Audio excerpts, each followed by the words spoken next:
comics will get progressively bigger as the night goes on. Sometimes those guys just get on top of each other's shoulders and put them in a big coat, you know what I mean? Throw a poncho over them, get them to do one set. It's great! Adorable little motherfuckers. I love those guys. My name is Lydia Popovich, which I know might be confusing. Popovich is not a traditional Latino last name. But this is absolutely a traditional Latino face. I get that. And here's the situation. I'm a mixed race person. I am Mexican and Russian. Yeah. You hear those like scare woo? And people playing it safe like woo! You know, people are like, I didn't know they made you. Like, how did that happen? I don't know, you know? Some weird shit happened in the 70s in San Jose. That's all I'm saying. I grew up just as confused as you guys, you know? Truth be told, I don't even know if I'm allowed to be in this country anymore, you know what I'm saying? Like, Mexican and Russian, are you kidding me? Those are the two worst races to be right now. Like, the worst! Like, don't know if I should invest in ladders so I can get over that wall, you know? Or just get super comfortable wearing fur and selling diamonds. Who knows? Who knows? I've got so many career options. Until then, I'm just loving myself. I do love myself. I'm a very confident bitch. Very confident bitch. That's right. Listen, I appreciate the shouts, but it's not necessarily. Like, my shit is out of control. Like I have the confidence of 4 skinny bitches. Like, I am so, like I could eat all of them and just like Megatron on. I'm like, oh, you know, like, you know, I know what I look like. I'm a big old bitch, but like, I was fortunate enough to have a father who loved me. You know what I mean? Like, not too much. Just enough. Just enough that I wake up every single day and the first thing I do is go, God, bitch, you're amazing. Oh my God, thank God it's still me, you know? Like, I love myself so much. I love getting dressed like any woman does. I love putting on clothes, love being fancy. Ladies, it's important to love yourself, love your body, but you have to remember that sometimes confidence can mask you from the truth. Which means that when you get dressed, you can't be afraid to check yourself before you wreck yourself. It is a necessity. Coco Chanel once famously said, before every woman leaves the house, she should stop, look in the mirror, and take one thing off. And that's supposed to keep us from being too extra, okay? So I've taken that to heart because, like I said, I am Mexican and Russian. Like, I am fucking extra. So I need some help, you know? And I'm glad that I do this because I recently had a situation that if I did not look at myself in the mirror with critical eyes, I would have been super fucking embarrassed. I was getting ready to go to a party and I went to my go-to red dress. Every lady has the one dress in your closet where you're like, I look good in this dress always. That's my red dress. Put on my red dress, I was really feeling myself, but then I was like, you know what, it just doesn't feel like enough. So I started accessorizing. Put on a belt, got some little booties, got some bracelets, put on, you know, a little cardigan, and I was really feeling it. Like, ladies, you know when you're getting dressed and you start feeling like, just like, you're like, yeah, right, what's up, you know, yes, yes, you know, you're just like leaning over like, can you see my chonies? Okay, good, this is the dress, you know, like, you got it, you know, you get yourself, so I'm feeling great. I think I'm ready to leave the house, and I remember Coco Chanel, and I stopped and I looked at myself in the mirror, and of course the first response was, uh-huh, yep, and then I was like, no, Coco Chanel this shit, so I shifted, and I looked at myself with new eyes, and I was appalled. I looked at myself and I was like, oh shit, bitch. You look like Santa! Oh my God, you look like Santa! I put on a black belt with a big old gold buckle. Like, my cardigan was white with fur. Suede boots and shit that came mid-calf. Like, I looked like fucking Santa Claus. I was like, girl, you gotta change. You are not this kind of ho-ho-ho, you know what I mean? Like, it's not Christmas. Here, get this together. You are too festive. Be careful. You don't want to be too festive. I do love being a woman, though. I'm getting older. Ladies, we all age. Men, we all age. It's a part of life. Every year, we get older. And some women are scared of it. I'm not. I love it. I cannot wait to continue to age gracefully. Last year, I turned 40 years old. Yes. Very excited to turn 40 years old. You guys weren't, but I'm fucking pumped. And that's because I'm not afraid of aging, because that means I am so much closer to being a 70-year-old woman, which is my ultimate goal. Like, I can't wait to be fucking 70. Like, if there was a button that I could press, like, on that wall right now and I would wake up 70, I would run and headbutt that shit. Like, it cannot come soon enough. And women sometimes hear me and men, they're like, well, Lydia, like, what if you end up old and alone? And I'm like, here's hoping. Like, that's the goal. I just want to be 70 years old and not responsible for anyone or anything. Like, when you are 70, nobody is checking for you. Fucking no one. Which means you can live your truth or all of your lies and nobody's gonna ask the difference. And I've been curating my 70-year-old self. I just wanna wear like just caftans every single day. You know what I mean? Like if it does not have a kimono sleeve, I'm not fucking with it. No, it's not for me. I wanna like leave my house wearing all of my jewelry. All of it. Like every necklace. Like, just bracelets from wrist to fucking elbow, you know what I mean? Like, brooch. Like, I want to sound like a car with tin cans driving away from a wedding. Like, I want to look like a fucked up combination of 2 Chainz and Mr. T. Like, that's the goal. I want 2 Chainz to see pictures of me and be like, ooh, I like that brooch. That's the vibe. Yes, you know? I want to have the right to just to get up and just be drunk on gin at 10 in the morning and have no one ask me questions about it. I just want to be sauntering around the courtyard of my apartment complex, kimono open, one tit just wagging in the wind. You know? Like it's an accident, but it's not.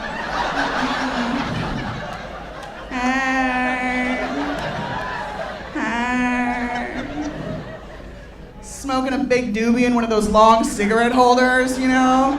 Just like my hair, just like in the wind, just making eye contact with my neighbors too long, trapping them in conversations that always end with, I used to be a dancer! You know, like, I love lying to people, that's why I do stand-up, you know what I mean? It's fucking great, it's fucking great. I do love being a woman. Do you like being a woman? Right? It's fucking great. I know she does because she's been wooing her fucking ass off. And right now she's like, I'm trying to eat this chicken finger right now. You don't like being a woman? Bitch, what are you talking about? You got the keys to the city dangling from your motherfucking chest. I don't care. Sure.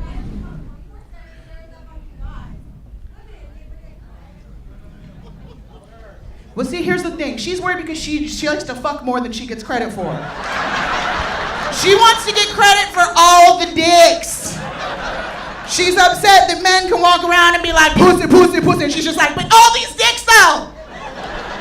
And here's the thing though. Women, you have everything you need to achieve all of your hopes and dreams. It doesn't matter how much credit the men get for fucking bitches, because at the end of the day, you own the power. You have titties. Titties make the world go round. I'm dead serious. I don't care if you got bee stings or big old National Geographic swangers. You have titties. The world is yours. God gave us tits so we can get shit done. Like, have you ever like tried to hold a conversation with a man with tits? Like, it's impossible. Like right now, there are men struggling to just get focused because they see like a part of my tits. Like all I have to do is lean over. Look, right now he's like, "What happened? What's going on? What is she talking about? I don't know. What is she talking? Okay, sure, whatever you said." Like I haven't touched trash since 1995. That's what I'm trying to tell you. Men don't have an equivalent of the power of titties. There's nothing that men can do that yields the same power and respect. Let me just put it this way. You've never just seen a man alone in a bar, confidently leaning up, you know, against a wall, you know, fly unzipped, a little bit of ball cleave, you know, just poking out, just glitter on top, shoved into 2 small pants, you know what I mean? Just perched up there like a fucking weird peach, you know, just sparkling and shit, you know? All confident, like, what's up? I look amazing. Who's gonna buy me a Corona? Like, nah, man. It's not a thing, you know? Like, never in the history of balls has any woman ever seen a pair from across the room and been like, hey. What's up? Let me get at them nuts. No!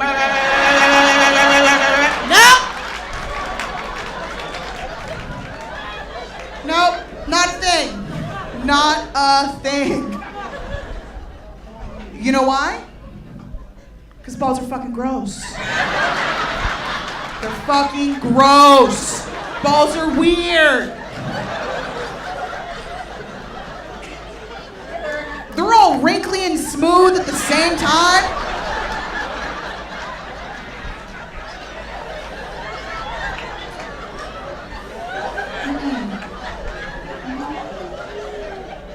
They're always a little bit damp, regardless of the situation.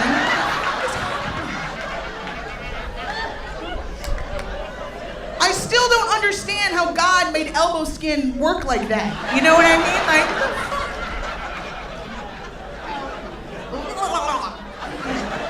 no, thank you. Gentlemen, that's why you need to understand and respect what a journey it is for us to take around those fucking hairy nightmares, okay? That's why shit's expensive, okay? That's why we're bitchy, okay? So just take out your wallet and pay for it, otherwise the only thing I'm licking is your fucking elbows. Just pipe down and do as you're told, okay? I'm the only person in this house who knows where the keys are, okay?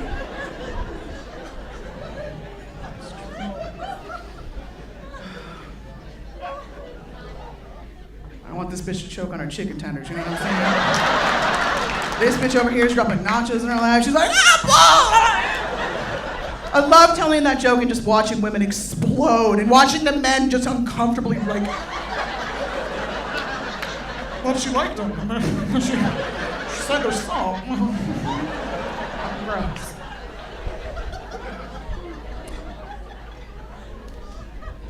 As I've said earlier, I'm very proud, very confident bitch. I love my heritage. I really do love being a Mexican-American person. I love it. Isn't it great? It's great. It's great. She is on fire tonight. You better get some fucking rum up in that bitch, or you're not gonna get any fucking pussy later. She's gonna run out of gas at like 9:12. You know what I mean? She's just gonna be like, it's like I said, you know, like, fucking out, fucking dead. It's good though. It's true though, but there are times that I don't like being a Mexican-American person. One of those times is Christmas.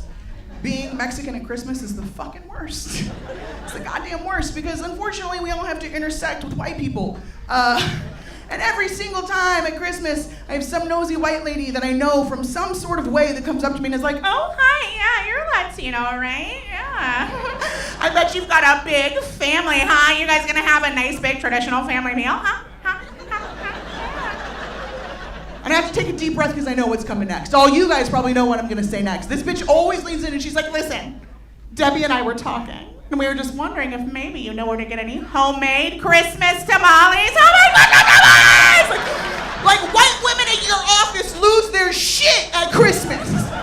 They become obsessed with tamales. They turn into Gollum, like they've got to acquire them from a trusted Latino. They can't go to a Whole Foods or like a Trader Joe's. Man, they need to find a trusted Latino that they can get sent tamales. They want to plan a party. They want to call up other white people and talk about how they appropriated culture. They want to be like, hey, yeah, we got these tamales from our girlfriend Lydia. Her family's from Guanajuato.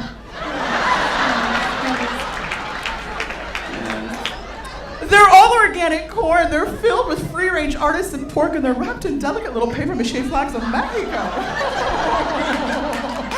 Come over on Thursday. We're going to enjoy them with some horchata.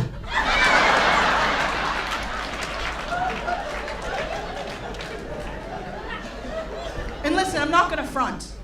It sounds like an amazing party. But I did not go to college and be the first one to graduate from college in my family so I could be somebody's tamale dealer. Do you know what I'm saying? Like, it's not my life's calling. But I do know where to get fantastic cocaine, so if that's... Just kidding.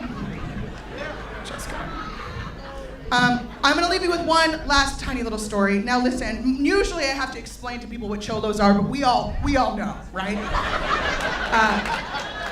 That's one of the favorite things about being Mexican is that I feel really safe in a cholo bar, right? Like, it's great. And now the cholo bar that I like to go to with my brother is in San Jose, California, and they have a jukebox full of CDs, but they only ever play oldies. Everybody knows that. That's all you hear when you go to a cholo bar, right? Now, the place that I go has 2 CDs that always get played. One is called Cruising to the Classics Volume 4. Everybody has it. The second one is a hand-titled CDR with the words, Canciones para mi ruca. which you all know that means romantic songs for my bitch. It's great.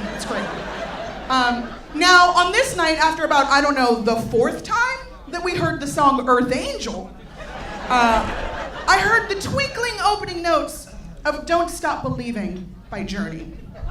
And I lost my shit.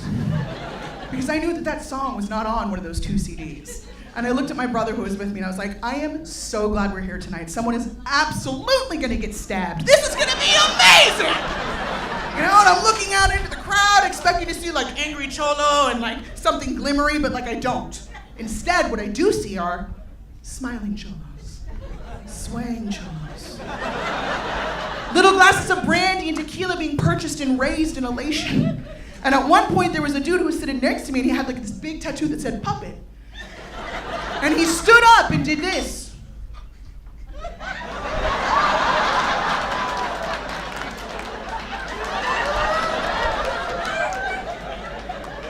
It gets better. He opened his eyes because he was deep in the power of dance. And he looked down at his friend who was still seated and he was like, what the fuck is he? Stand up! Show respect! This song is hell of uplifting, yo. This song is hell of uplifting, yo. Heard that with my own ears. Saw that with my own eyes. That's how I know God's real. Because not only did I see a cholo dance to Don't Stop Believing, I got to watch him chide a fellow homie for not respecting the works of Steve Perry. And as a Mexican American, it just filled me with pride. Because now I know that we as a race know what white people have known since the 70s.